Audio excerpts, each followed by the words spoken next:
देखिए, ऑपरेशन सिंदूर की सफलता के लिए पूरे देश में सेना के सम्मान में जगह जगह पर तिरंगा यात्रा निकाली जा रही है। हर तरह से जो जिस तरह से सेना का सम्मान कर सकता है, अपनी अपनी तरह से सेना को सम्मान देने का कार्य पूरा देश कर रहा है।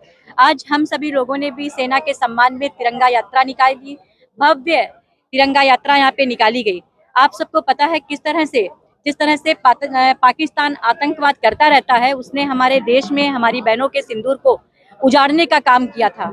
तो हमारे देश की सेना ने उनके यहाँ घुस करके, पाकिस्तान में घुस करके आतंकवाद के जो गढ़ बने हुए थे उनको समाप्त करने का काम किया। हम सबको अपनी सेना पे गर्व है, हम सबको अपने नेतृत्व पे भी गर्व है। तो आज अपनी सेना के सम्मान में हम सब लोगों ने एक साथ जुट करके, बड़ी संख्या में यहाँ पे बेटियां भी थी, बहनें भी थी, युवा भी थे, समाज का हर वर्ग यहाँ पे मौजूद था, हमारे पूर्व सैनिक भी थे।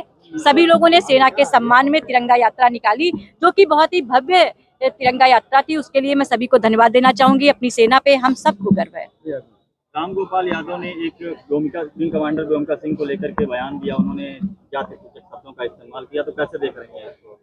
देखिए, इस पे तो विपक्ष की मानसिकता दिखाई देती है।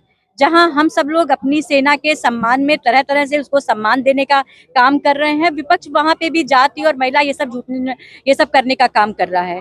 तो उसमें उनकी मानसिकता दिखाई देती है। सेना हमारे लिए सम्मानित है, वो कोई वर्ग से नहीं बांटी जा सकती है, वो कोई स्त्री और पुरुष में नहीं बांटी जा सकती है, वो कोई जाति और वर्ग में नहीं बांटी जा सकती है। हम सभी लोग सेना के सम्मान में जिस तरह से जो सम्मान कर सकता है, अपनी अपनी तरह से सम्मान करने का काम कर रहे हैं। उसमें ये उनकी मानसिकता दिखाई पड़ती है।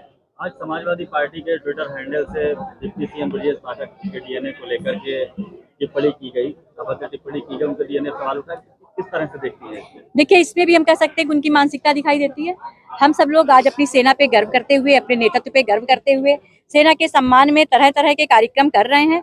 आज हम लोग इस कार्यक्रम में जुटे हुए हैं। हमें अपनी सेना को लेकर के अलग अलग हिस्सों में, देश के अलग अलग हिस्सों में अलग अलग तरह के कार्यक्रम हो रहे हैं। हम उसको काम कर रहे हैं और वो अलग अलग तरह की बातें कर रहे हैं, उसमें उनकी ओछी मानसिकता दिखाई दे रही है। देखिए, ऑपरेशन सिंदूर जो भारतीय सेना के पराक्रम का एक मिसाल है, और जिस तरीके से पड़ोसी मुल्क ने हिंदुस्तान की सरजमी पर कायरनामा हंगामा जो उन्होंने हमला किया और हमारे बहुत सारे नागरिकों की उसमें जान गई, उसका मुंह तोड़ जवाब हमारी देश की सेना ने दिया, हमारी देश की बहादुर सेना। और अब की बार ये संदेश पूरे विश्व को देने का काम हमारी देश ने किया है कि अगर कोई हमारे ऊपर गलत आंखों के इशारे, गलत तरीके से आंख दिखाएगा तो भारत उसका मुंह तोड़ जवाब देगा। हमारी नीति पहले गोली चलाने की नहीं है, लेकिन अगर गोली चलाएंगे तो फिर भारत भी पीछे नहीं हटेगा। आज पूरा देश हमारी बहादुर सेना का अभिनंदन करता है, जिस बहादुर सेना ने भारत के झंडे को पूरे विश्व में ऊंचा करने का काम। हमारी सैनिकों ने जो पाकिस्तान छक्कों के छक्के छुड़ाए हैं, उन्हीं सैनिकों के सम्मान में ये तिरंगा यात्रा निकाली गई है। और मैं अपने मोदी जी और सेना के लिए कुछ बोलना चाहूंगा। सेना के लिए हर जवाब देंगी ये सेना, इन उठी हुई पीरों का जलवा देखेगी ये दुनिया, इन भारत माँ के वीरों का। अब मोदी जी के लिए घर में घुसकर मारा है, कब्र तुम्हारी खोदी है, दिल्ली की गद्दी पे बैठा बाप तुम्हारा मोदी है।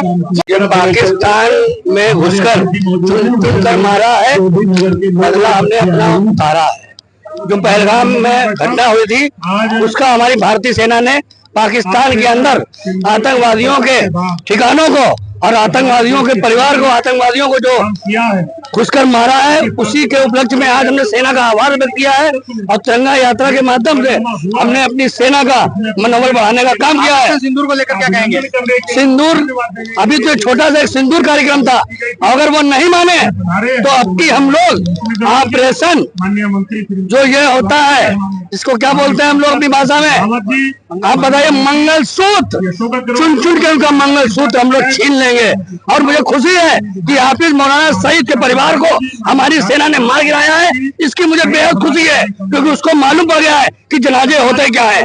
हमने उनको जहन्नम की जो जन्नत की हूर चाहते थे, लेकिन हमने उन्हें जहन्नम की चुड़ैलों के पास भेजकर हमारी सेना ने बहुत बड़ा काम किया। मैं सेना को दिल से आभार व्यक्त करता हूँ और आए हुए तिरंगा तिरंगा यात्रा में सभी साथियों का आभार, धन्यवाद एवं बहुत बहुत शुक्रिया।